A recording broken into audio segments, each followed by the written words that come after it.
a little bit today about what happens after you successfully exit your business, because the Beacon professional subgroup addressed last year how do you start up a business, how do you grow the business, how do you market the business. And so we have presumed, for the purpose of this presentation, that you have successfully gone through those stages. You have built this business wonderfully huge.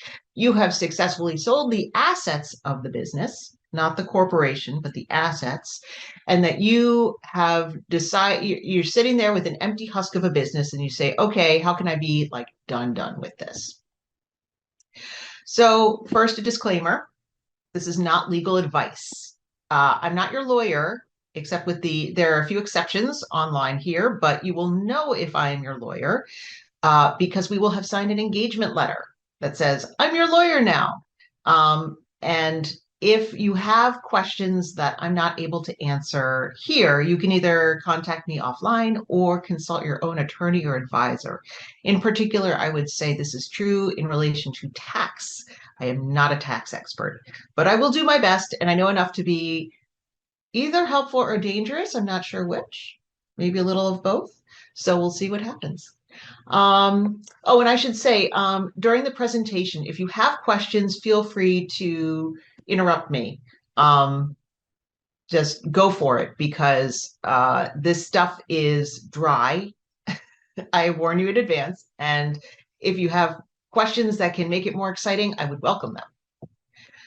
All right, so what are we talking about today? We're talking about dissolving the business, winding it up, termination, and do you really need to do this? So dissolution first. What does dissolution sound like? Dissolving something. Well, that's it pretty much. And I will say every state has its own laws about this. For the purposes of this presentation, we're going to be focusing on Delaware and Pennsylvania. It's been a minute since I did a New Jersey dissolution, but I'm currently doing them, or have just done them, in both Delaware and Pennsylvania. So the things that you need to think about is, if I have a shareholders agreement or an operating agreement, what does it tell me to do in this situation? You got to think about some tax issues, and then you have to think about noticing parties or interested stakeholders who might need to know or want to know about this dissolution. Here's a sample provision in an operating agreement that I've done. And you can see, so if you're looking for this in your own organizational document, it'll say something like dissolution. And hopefully it will say what kind of vote needs to happen of the members when you are doing a dissolution. In this particular agreement, the required vote is 75% of all member interests. This is an LLC operating agreement, so there are members as opposed to shareholders. That's why it says member interests, and interest is like a proportionate share. So you have to have at least a 75% vote. Well, why is that? It's because this is a fundamental corporate act. If you are thinking about dissolving a business and winding it up, that's pretty important. It means that the business will no longer be in existence at all. So you have to have the vast majority of people or stakeholders, shareholders really, members, agree to this dissolution. So you have to have a super majority, and then this sort of skips down some fairly important process, which we will talk about. And it says, in terms of final distributions, here's what you do. When you wind up the LLC, first, the assets have to be distributed to creditors, including the costs to do the dissolution. Then to members in satisfaction of liabilities for distributions, then to outstanding capital contributions, then to equity interests. So the members get, hopefully, the last three categories of distribution. Now, if there's not much left in the business, the dissolution is done sort of in two basic scenarios. One is we have successfully sold the business assets. Hooray! Let's now make sure that we are done. We will pay off our creditors. Whatever's left over at the end of the day will split, right? That's sort of the 9.02 here. The other scenario is that there is a business with nothing left. They don't even have enough money to file a Chapter 7 bankruptcy. There's nothing there. I'm dealing with one of those right now. And there will not be enough to pay creditors. So there's definitely not enough to pay members on account of anything. That's typically when dissolution is used. We hope that we are listening to this presentation because we have a great big pile of money from the successful sale of assets, but it also applies when you have nothing left. And we'll talk about what happens with creditors in just a minute. So tax considerations. I mean, everyone knows you got to file a final tax return, right? In fact, in some instances, you file a final tax return and then you can provide notice, which we'll talk about on the next slide. You can provide your notice to who? You provide notice to the Department of State and to the creditors. But let's talk for a minute about tax clearances and bulk sale clearances, because hopefully you've already done this because you've sold all these assets. Yay, you sold the assets. But I worry about this because this issue comes up on almost every transaction I do, which is how do you make sure taxes are paid in full by the seller before the sale happens? And if they aren't paid, how do you know what to do? And the short answer is, in most transactions I make sure that the seller sets aside a pool of money into a tax escrow account. And that money would come from the proceeds of the sale, but they don't touch it. Nobody touches it until we know what the liability actually is. If there's no liability, great, it goes to the seller as part of the sale proceeds. If there's a tax liability, that means there's a pool of money available for the tax liability to be paid off. And then if there's any left over, the seller gets it. There are ways also in an asset purchase agreement to address what happens. Typically, there are indemnification provisions that say, I, the seller, agree that if anything arose during my tenure running the business, I will take care of it. Now, that's very nice, but you have to then enforce it. And that's the tough part. Like if there is a tax liability somewhere down the line and the buyer says, hey, I got a notice from the Department of State, you owe $100,000 in taxes. Seller says, well, I don't have it. Like that means that the buyer now has to enforce that. They have to sue for indemnification, to enforce that indemnification provision, and that costs money. And in the meantime, the Department of State's like, someone's got to pay me, and they got to pay me now because there are fees that are running up, there are penalties. So that's why bulk sale clearances are so important, because you get a handle on what those outstanding liabilities are. So this process can be a little cumbersome. I have provided some examples. This is just pages 1 and 2 of the Pennsylvania form, the application for tax clearance certificate. This is very small writing. Hopefully you never have to look at it. Hopefully you can pass this off to your trusted accountant or bookkeeper, because this is a pain to fill out. I do not fill these out as part of my process, but I will tell you that they're really important. The problem with selling your business in Pennsylvania is a unique one, which is that you can submit this. Here are the last 2 pages. See, it goes on. You can submit this, and then it will take up to 2 years, is the worst I've heard of, to come back. It's unconscionable. I don't understand why the Pennsylvania Department of Taxation takes such a long time to return these. Also, remember, every state law is different. In Pennsylvania, you have to send this to 2 different places, to the Department of Labor and Industry to make sure that all employment-related taxes are paid, and then to the Department of State to make sure that other taxes are paid. Or not Department of State, excuse me, Department of Taxation. In contrast, let's look at New Jersey's application. Oh, how simple it is. I love it. This one I can fill out. This one I can do.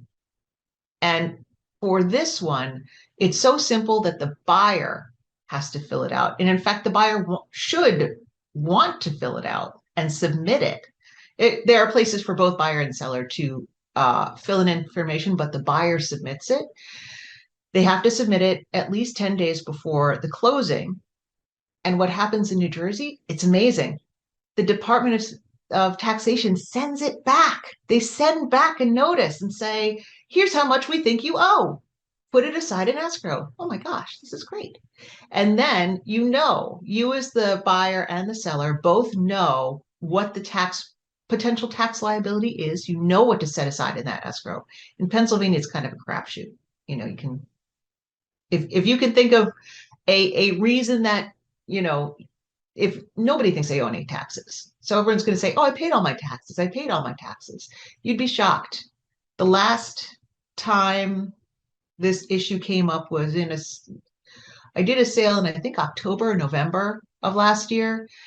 The taxation department identified a $30,000 tax arrearage, and opposing counsel went ballistic. He represented the seller. He said, what is going on here? I said, all I can tell you is we got to withhold $30,000. He said, no, no, no, no, no.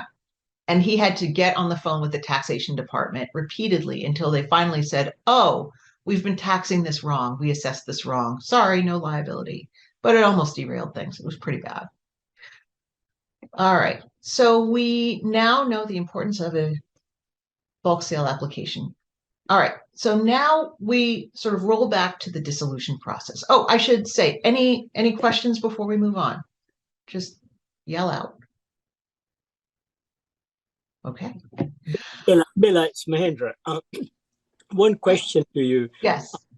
In case of tax liability, it's the members of the LLC who are liable for the profit they make on that. So in this case, if you're dissolving an LLC, the members have to pay, right? But LLC is not responsible, is it? I mean, how the buyer would look at that. Yes, but I think the idea is whoever, from the buyer's perspective, it's not my problem, says the buyer. You figure it out. So, and from the seller's perspective, I think I think it depends if we're talking about a pass-through LLC, like a partnership taxed LLC, or an S corporation taxed LLC. If it's an S corp LLC, then I think that obligation would potentially be at least arguably the LLCs, if not split between members and the entity. So we have to clarify whether it's an S corporation or pass-through LLC, right? I mean, I guess that may be clarified to the buyer. If I could interject, I'm actually a tax guy. Oh, good. So, yes. Okay, good. So it's a little bit more complicated now than it used to be for two reasons. One, the IRS changed the way that they can audit partnerships. Before they would initiate audits to the partners, and then they would look through to the partnership. But now the IRS can audit the partnership and assess tax on the partnership itself on behalf of the members. So that it's changed the way it's taxed. So there could be partnership level liability if certain elections aren't made on the partnership. And then on the state tax side, and so that's federal, state tax side, now you have these pass-through entity tax regimes. Pennsylvania does not yet have it, but New Jersey does, New York does, mostly all the other states do. Pennsylvania is a little bit slow, and it's a workaround to the lowering of the SALT cap that came into place in 2018, and that does impose if a partnership elects in or S corp elects in, it imposes a tax at the entity level. So it's not as clear as it used to be, where it was truly a pass-through regime, and the partners or shareholders of an S corporation bear the liability of the taxes on the pass-through income. So it's does get more complicated. So there are some certain entity level taxes that you have to be aware of. Thank you. That's a good clarification. Thanks, Yeah. Bella. As well. Thanks, Andrew. I appreciate that. And so that would mean that, I mean, I think that makes sense, doesn't it? Because the members ultimately get the benefit of a sale, so they should bear some of the burdens of the tax liability, but also, the entity itself has weight, it exists. So I think it makes sense for that to not just flow through to the members. All right, so let's move on to notices. So when you do a dissolution, the first notice you file after you go through your voting process and have approved, like, we are going to dissolve this, is you file a certificate of dissolution or similarly named document with the state, the Department of State, and you say, hey, we're going out of business. And then you may or may not need to give notice to creditors. This is a little bit of a sticky situation. It can be anyway. Depending what, now, again, every state law is different, but in some states, there are alternate methods of dissolution. And we'll look at one of those. We'll look at Delaware's in a couple of minutes. But you may need to give notice to creditors. You may not need to give notice to creditors. Who are creditors, one might wonder? Now, I come from a corporate bankruptcy background. So, and in a corporate bankruptcy, if the debtor does not give notice to all creditors, and by creditor, I mean anyone who could potentially have a claim on the business, anyone. If you don't give notice to those creditors, then those obligations continue after the bankruptcy. They are not affected by the bankruptcy. And the same is true for dissolution. So my view is, if you're in a position where you are dissolving an entity and you say, did I pay that electric bill? Give notice. Give notice. Or, that guy had a slip and fall, and it was a while ago. I think it's been, 7 years? It might be past the statute of limitations. There's no harm giving notice. Because even if he says, I remember the slip and fall case, you can say, that's outside the statute of limitations. Yeah, that one's a little, I could see that one both ways, so maybe not. But if there's a legitimate reason why a claim would exist, then give notice to that person. You may also have to give notice to other stakeholders. Like, this could be as simple as calling your supplier and say, hey, we're done here. Thanks for working with us all these years. Like, we're winding up, so please stop sending us water. Or it could be as complicated as providing even more advance notice. Now, this applies a lot when you have a business with more than 50 employees. You may have to give 30 to 60 days advance notice before winding down the company, under what's called the Warren Act. And I don't remember what the acronym stands for, but it certainly is descriptive, because you have to warn them before you go out of business. Now, I don't think that's going to affect anyone on this call in particular, but if it does, give me a call. We'll talk about how this might affect a business and what the obligations might be. So here's what a notice to the state is. This is a certificate of dissolution of a domestic limited liability company that I filed back in July. As you can see, I blocked out a lot of the stuff, the important stuff, but you can see more or less what it looks like, which is, we are ending this business. We are dissolving this business. Now, this is not the end of, you don't file this and then you're done. There's more to be done. But that's the first step. You also have to, so if you are giving notice to creditors, in order to make sure that those creditors are paid, remember our dissolution provisions that we have to make sure that creditors are paid, you have to tell them. You can do it in one of two ways. You can either send them the notice or you can publish it. Now I'll show you examples of both. This one was from my Delaware dissolution, which is still going on. I mailed this out to all of the known creditors that my client identified. Some of them were international. I sent everything out, the equivalent of return receipt certified mail, so that I could track it, make sure they were delivered. And it has statutory language, which says, this is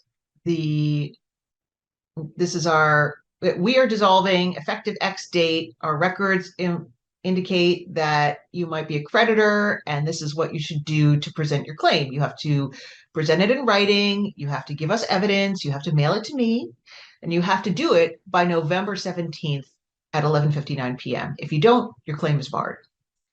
And here is a publication notice. Now, in this one, this was actually the Pennsylvania dissolution that I did recently. It's basically the same thing, which is to say, you have to give notice in two newspapers, depending on state law, two newspapers, one of general circulation and one legal newspaper within the jurisdiction where the company is organized and or does business. So for this one, it was a Philadelphia entity, pretty simple. And the column shows what the legal advertisement was. So if anyone has ever looked through the legal notices in your local newspaper, this is what it looks like. It is so exciting, very exciting. And then when I send these out, I also get an affidavit from the newspaper saying, yes, I published it. And that way, if someone says, well, I never got notice, I can say, look, here's an affidavit. It was publication notice. Everyone got notice. Everyone in Philadelphia got notice of this. The purpose is to give as much notice as possible so that anyone who has an interest would be able to figure this out and then would say, I have a claim. Because if they don't say they have a claim, then they're stopped. That claim is barred. Any questions before we move on to methods of dissolution? How long do they have to do the claim in that example?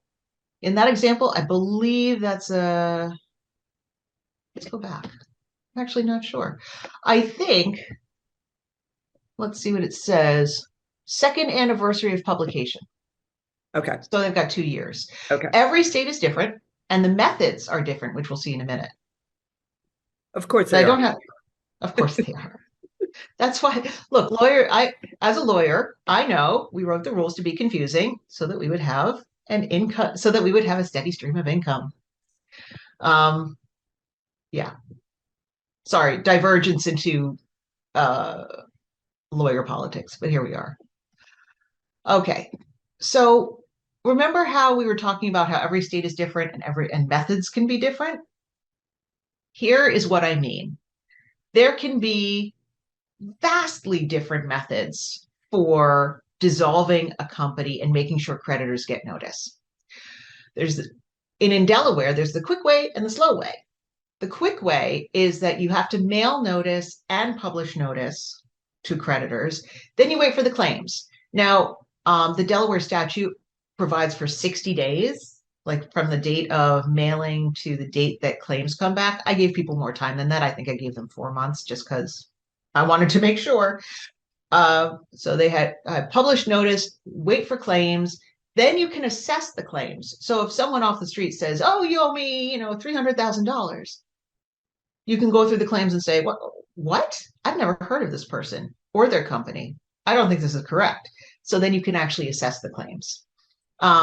You can pay the ones that you think are good faith claims and say no to the ones that you don't think are, and then potentially litigate the claims in the Chancery Court. The Chancery Court in Delaware is the court that deals with equity and business issues. So they're very used to claims, issues like this. So that's the fast way. It can be a little more costly. And it's useful if there's not enough money to satisfy all of the claims. Remember, we talked about the two ways in which a dissolution happens. Either you're sitting on a great big pile of money, congratulations, or you have nothing left, sorry. if there's no money left, like my Delaware client, this is a good way of doing it because you cut it all off and you say, I can't pay what you want me to pay. That's all I have. If there's ongoing or anticipated litigation, you can go through that and understand that you'll end up in chancery court.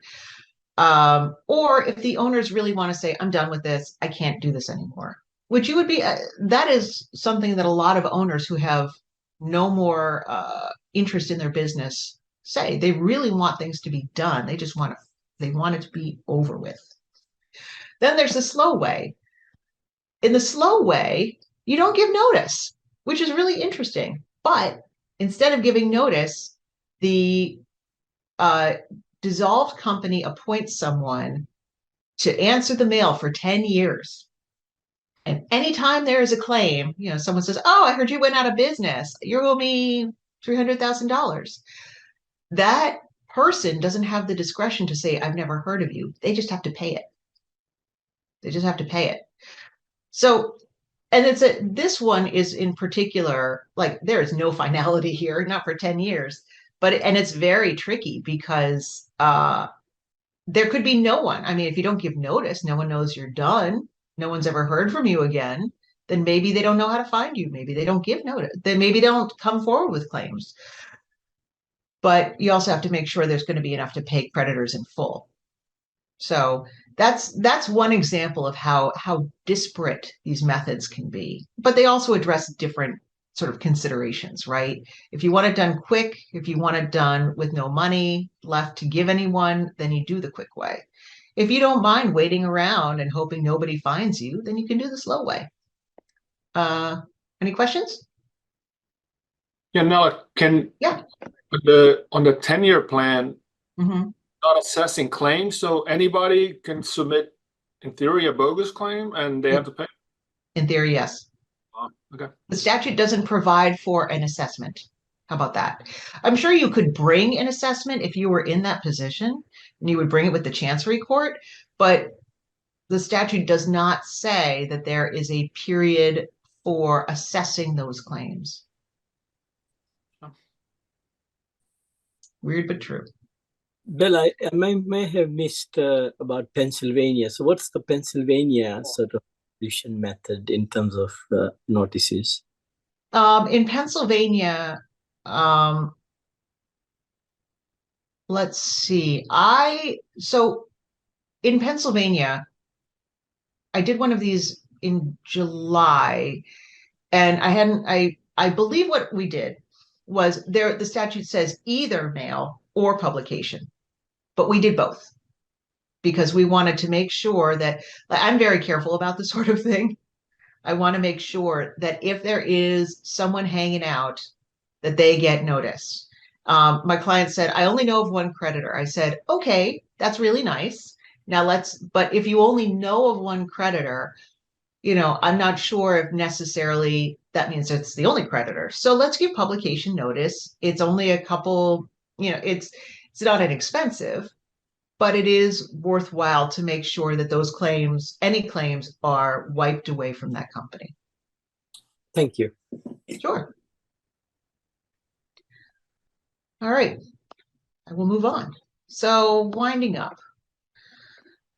So winding up is the flip side of the coin to dissolution. Usually they're just talked about in one, dissolution, winding up, one piece. To wind up, we've already figured out how much creditors have said that they're owed. You take the assets of the company, you marshal them, right? You put them all in one place. You sell anything you can. You got a pile of money, you pay the creditors. And if there's anything else left after that, you look back at your operating agreement or shareholder agreement and figure out what happens with any leftover money. Pretty straightforward. And then there's a termination, which is like the last piece. You file a certificate of termination when everything is done, when you've discharged all the liabilities or figured out a plan for doing that. And there's some statutory language about what it has to contain. But the important part is that it has to say that the company is terminated. So Do I really need to do this? This seems like a lot. And the answer is maybe. If you don't want to pay taxes anymore on an entity that isn't doing anything, then probably it may make sense to do this, right? The positives to dissolution are that you have finality. Not only do you have a finality in terms of what claims could be hanging out there, but you don't have to, once you file a final tax return, like you're done, right? And provided that notice was given appropriately, the creditor's claims should be terminated against the entity. So if someone comes out of the woodwork with that 2-year example, if someone comes out of the woodwork 3 years later and says, "Hey, you owe me money," too bad, so sad. You sat on your rights. But if you didn't do that termination, if you didn't do that winding up, then that claim exists, and you have to figure out what to do about it. There might not be any money left to pay it, but that would be worked out in the courts, not by a process that is much shorter, right? Potentially much shorter, except if you go on the 10-year plan, which sounds, I looked at the 10-year plan, I said, this is ridiculous. Who's going to be around for 10 years wanting to deal with this nonsense? Anyway, so there are negatives as well to this process. It can be costly. It's not as costly as a lawsuit, but it can be costly. Publication notice runs anywhere from $250 to $1,000 a pop, and you usually have to do it in 2 newspapers. So it can be costly. Filing the paperwork is cumbersome. Giving notice is cumbersome, and it might stir up the rat's nest of creditors. I'm dealing with that right now, actually. There's a Delaware dissolution that I may have mentioned, and there's one creditor who is extremely upset. It's the only creditor we've heard from, but boy, is he loaded for bear. And this was a good example of why I give notice the way I do. He emailed me in a huff and said, "I hear your client's going out of business and they owe me $26,000 and you never told me about it." And I said, "Well, I did, and I have the return receipt from the letter that was received at your office. But let's figure this out. How much is, just send me information about how much is owed." So he did. He didn't send me like actual information. He sent me emails saying, "You owe me this much," which, whatever. He was the only creditor. I let it slide. In this case, he had a warehouseman's lien, which, if you're not familiar, it's kind of like it's the right of a person who stores the materials, the possessions of others, to file a financing statement and file a lien on the goods in the warehouse so that if the storage isn't paid, he can sell them. So he went through that process and actually sold and got some money, which was great because my client has like $150 in the bank. And I said, "I'm so glad you got the money. That's fantastic. You can keep it. And if you want what's left in the bank, it's all yours." I have yet to hear. But that guy was mad, and he continues to be mad because he feels that he is owed a lot of money, and maybe he is, but I have no way to pay him. So for all of this, use your judgment. Oh, and if you don't wind up and dissolve the entity, so it used to be that in Pennsylvania, every company would need to give notice to the Department of State every 10 years by filing a decennial report. "Hey, we're still around. Please don't close us down. Here's $140. Boop. This is our filing fee," which is great. Every 10 years was ridiculous. Every other state I've ever heard of does an annual report where you have to do exactly the same thing, and it's more money. So, and if you didn't file your decennial report, you were deemed administratively dissolved. So you couldn't really operate in good faith, but you also weren't operating. You weren't operating at all. So it kind of mattered, but kind of didn't. Theoretically, you had to file tax returns.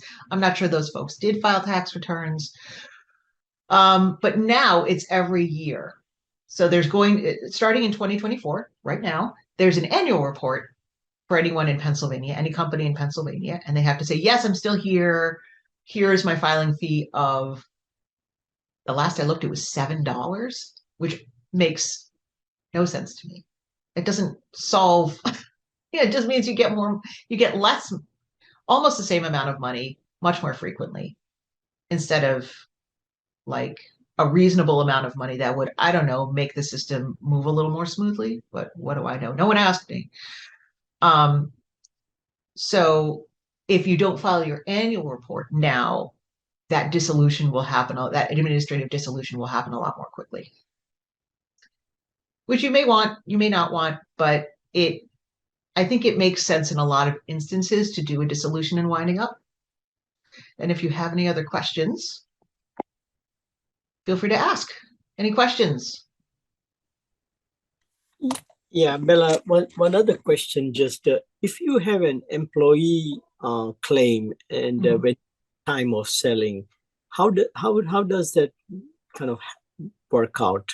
Because in that case, probably the insurance may be working on it to be able to compensate or not. How does that, I mean, I'm just kind of like really curious about that whole thing. I would be too.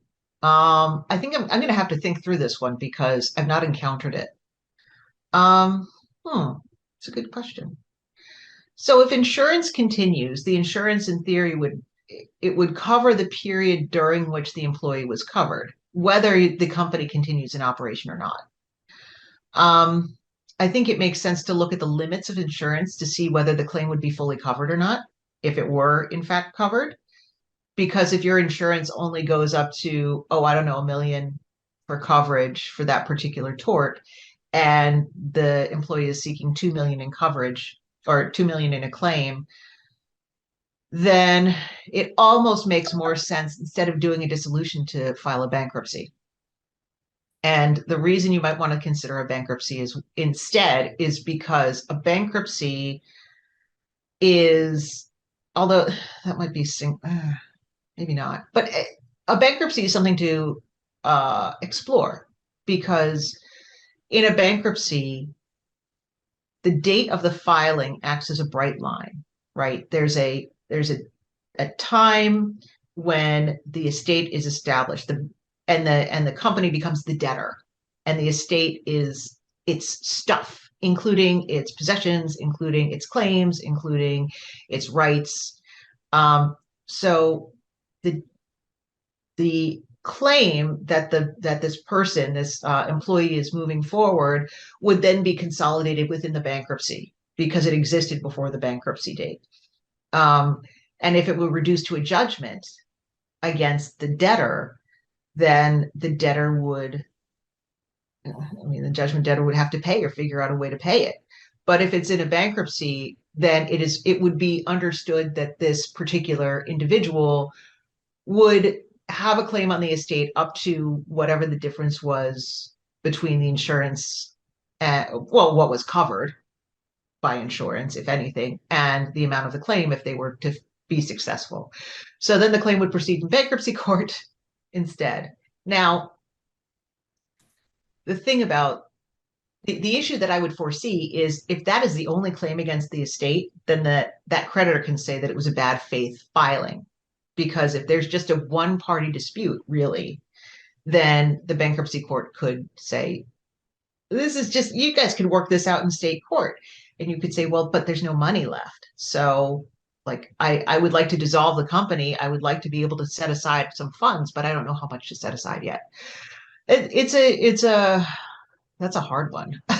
And I think there's a lot more sort of consideration and brain power. I'm hoping it doesn't come across, but that's a good thing. Thank you. Sure. You too. You have one now. Nella, you might have covered in the beginning. Does this apply to all corporations, S corps, sole props, like anything with an EIN, or is it specific to LLCs? Not specifically to LLCs. It can apply to any corporate entity. I don't think it applies to sole proprietorships, though. I'm not sure, but I would be, because a sole proprietorship is really not an entity, it's just the owner.